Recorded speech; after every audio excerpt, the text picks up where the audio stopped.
Denim শিল্পকে টেকসই ও পরিবেশ বান্ধব করতে নিত্য নতুন প্রযুক্তি ও মূল্য সংযোজন বাড়ানোর উপর জোর দিয়েছেন বস্ত্র ও পাটমন্ত্রী জাহাঙ্গীর কবির নানক। রাজধানীর আন্তর্জাতিক কনভেনশন সিটি বসুন্ধরায় ১৬তম বাংলাদেশ ডেনিম এক্সপোর সমাপন অনুষ্ঠানে এসব কথা বলেন তিনি। অংশগ্রহণকারী দেশি বিদেশি ক্রেতারাও প্রশংসা করেন বাংলাদেশের তৈরি ডেনিমের।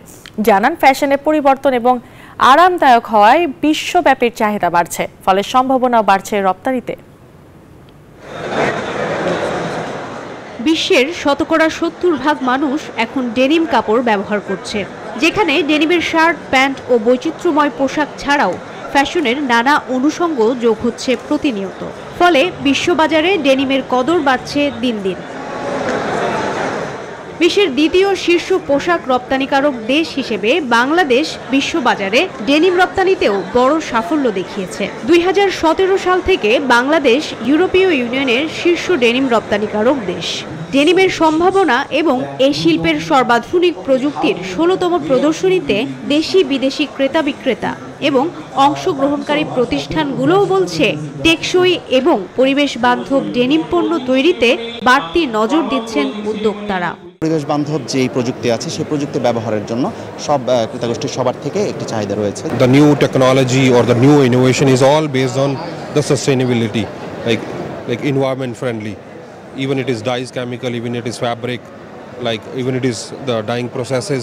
যত ম্যানুফ্যাকচার লোকালি আছে এবং চায়না আছে, তারা এনভায়রনমেন্টের উপর ম্যাচ করে এবং ডে বাই ডে ডেভেলপ করছে ফ্যাব্রিক, সিয়ান এবং এনভায়রনমেন্টের জন্য অ্যাডজাস্ট হতে পারে, সেই জন্য তারা কিন্তু খুব এটার উপর খুব স্ট্রংলি ফোকাস করছে। Textile going to always down price everything, that's why we need to chip and sustainable chemical, that's why we are coming expo.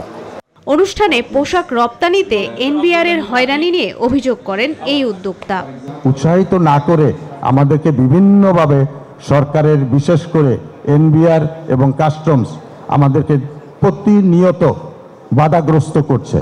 আমরা এই অহেতুক হয়রানি থেকে মুক্তি চাই। আমরা যদি সেই মুক্তি পাই, তাহলে এই ইন্ডাস্ট্রিকে আমরা আরো অনেক দূরে এগিয়ে নিয়ে যেতে পারবো। সমাপনী অনুষ্ঠানে অংশ নিয়ে বস্ত্র ও পাট মন্ত্রী বলেন, কর্মপরিবেশ ও নিরাপত্তা নিশ্চিতের পাশাপাশি মূল্য সংযোজনে মনোযোগী হতে হবে।